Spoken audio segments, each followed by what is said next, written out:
Hi everyone, welcome back to the channel. So if your Whirlpool washer is showing you the LOC error and the buttons are not responding, the good news here is that this is not a fault. It means control lock is enabled. But if it stucks, I will show you the exact ways to unlock it. So as I've told you earlier, LOC stands for control lock, and when it is enabled, it disables the panel. So that's why the washer seems unresponsive to you even when it is powered on. So in order to fix it, you just have to do nothing but to just simply locate the end of the cycle signal or the control lock button. When you're able to find it, you just have to simply press and hold it for about 3 to 5 seconds.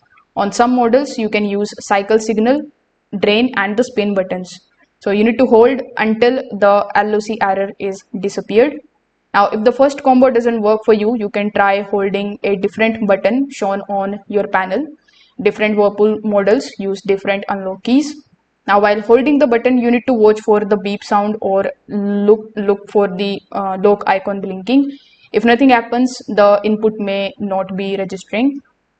After that, you can also wipe the panel, remove any moisture, detergent or grease. The touch panels may not detect the input properly if it is dirty, and then you can just simply try doing it again.